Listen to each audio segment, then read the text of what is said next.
ఇష్టం వచ్చినట్టు మాట్లాడతారు. జగన్మోహన్ రెడ్డి గారు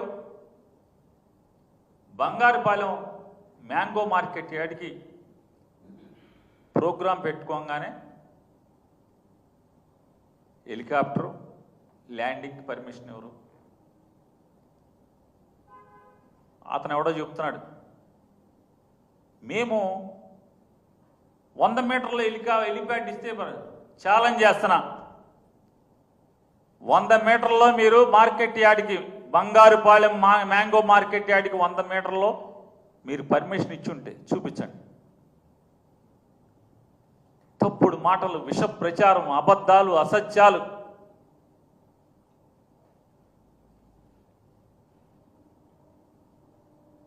మాట్లాడుతూ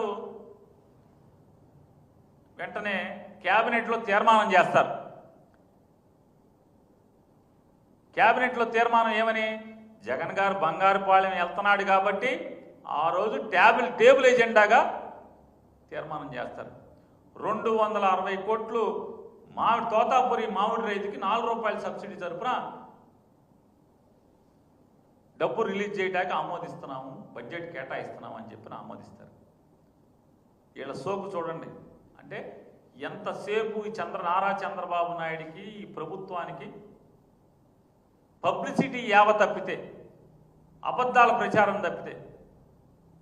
నేను సచివాలయంలో పనిచేస్తున్నటువంటి ABN, ETV, TV5, 10 TV, BRK, SRK, ఇంకా చాలా తోతాపూరి ఛానళ్ళు ఉన్నాయి కదా, వీళ్ళందరికీ నేను అడుగుతున్నా, 9వ తారీఖు జగన్ గారు అక్కడికి వెళ్ళంగానే 260 కోట్లు రిలీజ్ చేశామన్నారు కదా, ఇవాళ దాకా జీవో వచ్చిందా అని అడుగుతున్నాను. ఇప్పటిదాకా నేను మాట్లాడుతున్నంతసేపు జీవో చూపించగలరా ఎవడన్నా? మీరు ఎత్తుక్కోండి, సెక్రటరియట్లోనే ఉంటున్నారు కదా మీరు అందరూ. ఈ 260 కోట్లకి జీవో వచ్చిందా? ఫైనాన్స్ కాన్ఫరెన్స్ ఉందా? నిన్న రాత్రి దాకా ఫైనాన్స్ కాన్ఫరెన్స్ ఉందా? దానికి బీఆర్ఓ రిలీజ్ చేశారా? ఎవరికన్నా ఇంతవరకు ఒక్కడంటే ఈ రాష్ట్రంలో ఒక్క రైతుకి, ఒక్క మామిడికాయ రైతుకి 90% అసలు వీళ్ళ పైచం చూడండి, పక్కన కూర్చుంటారు, 3 కుర్చీలు వేసుకుని.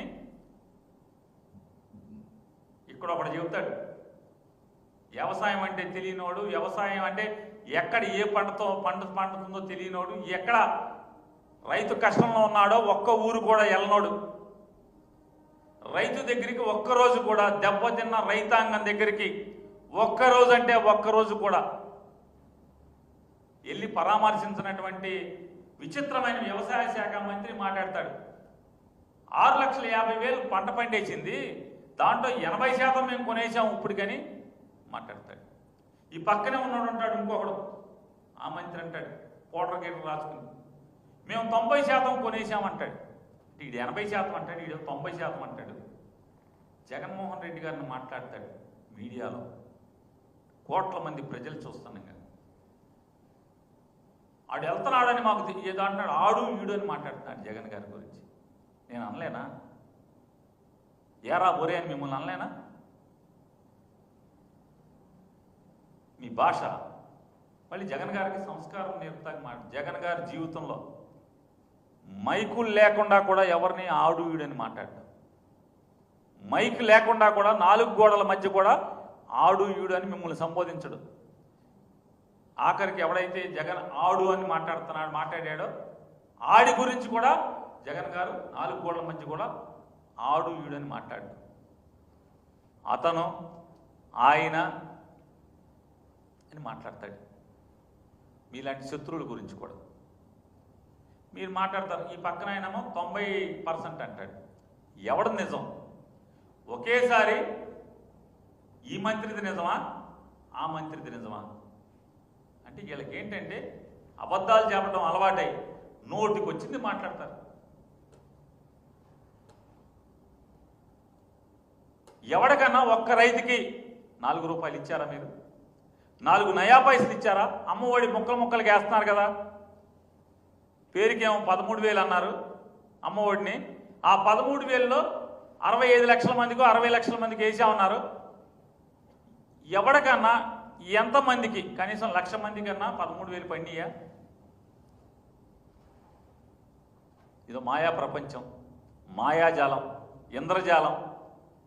వేసామని చెప్తారు, ఒకడికి 2,000 పడతాయి, ఒకడికి 9,000 పడతాయి, ఒకడికి 5,000 పడతాయి, ఒకడికి 7,000 పడతాయి. 13,000 వేసాం, 60 లక్షల మందికి వేసాం. వారి డ్రామాలు మీ దగ్గర నేర్చుకోవాలి. ఈ దిక్కుమాలిన ప్రభుత్వం దగ్గర ఎలా వంచాలి, ఎలా మోసం చేయాలి అనేది మీ దగ్గర నేర్చుకోవాలి. 60 లక్షల మందికి 83 లక్షల మందికి వేయాల్సిన చోట 60 లక్షల మందికి వేసామని చెప్పి 15,000 వేస్తామని ఎన్నికల ముందు చెప్పి, ఎన్నికలు అయిన తర్వాత 13,000 వేసి సిగ్గు లేకుండా, అది కూడా డబ్బులు మొత్తం ఏరు. ఎన్నాళ్ళు అయిపోయింది ఇయ్యకపోగా. ఇవాళ ఈ 4 రూపాయలు మామిడి రైతుకి ఎవరికి వేశారు, ఏ రైతుకి వేశారని చెప్తున్నాను. 4 పైసలు ఎవరికైనా వేశారా?